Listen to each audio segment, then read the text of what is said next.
Hello, and welcome back to our Wellness Wednesday segment of our Health and Wellness blog.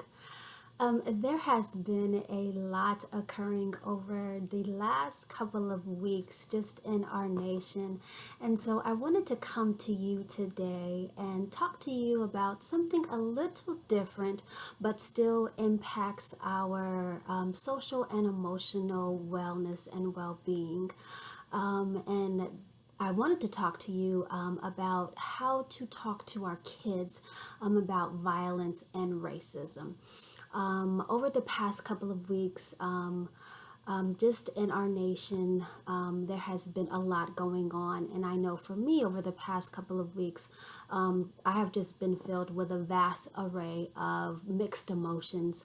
So, in addition to this, the stress and collective trauma of the pandemic plaguing our nation, just recently, just there has been in our nation just an increase of deplorable and racist acts against African Americans. So this has placed an increased psychological and emotional stress, weight, and measure of grief on just all members of society, and then even a heavier burden and strain on persons of African descent. And so, just as adults, news stations and social media outlets have been bombarded with images, discussions, and conversations, our children and teens have been watching, listening, and also overhearing messages as well. So, although talking to our kids about racism and violence may be difficult, it is critically necessary to have these conversations and discussions.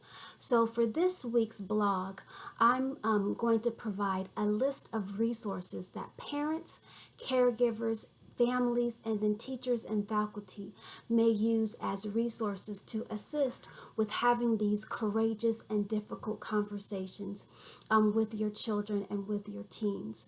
So if you go to the blog, on the list, you'll see a lot of different resources there that I have provided for you, and some are articles, and then some are actually like lists of resources that are divided into age level groups. So you will see some as young as like for primary ages, for our lower elementary and our upper elementary, and then our middle school, and then our upper school age level resources as well. So I highly recommend that you look through those resources and begin to have these courageous conversations about racism and violence with your young people and with your kids, depending on their age level, because this is so critical, especially now and then ongoing as well.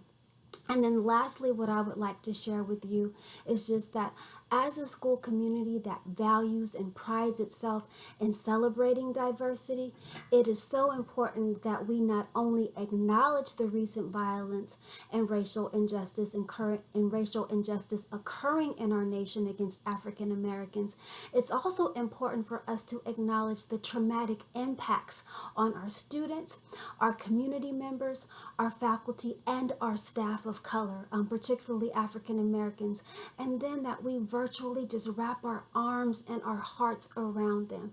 And we want you to know that we are here for you and that we care. So for myself, just as the Director of Student and Family Services, I remain available as a resource and as a support to you, your children, and the entire family during this challenging and difficult time. So one thing that I do want to share is that although the school year is coming to an end at the end of this week, I remain available all year round. And so I want everyone to know, whoever needs support or additional assistance, please feel free to reach out to me via email. And my email address is also available on the blog, or also via the Berry website. So One other thing that I wanted to note is that the health and wellness blog will still be available, but it will be changing a little bit over the summer to bi-monthly and monthly entries for the month of July and the month of August, particularly focusing on social and emotional wellness. But as I shared just a little bit above, I remain available via email. And so to everyone, I wish you and your family continued positive health and emotional wellness. Please, please take care.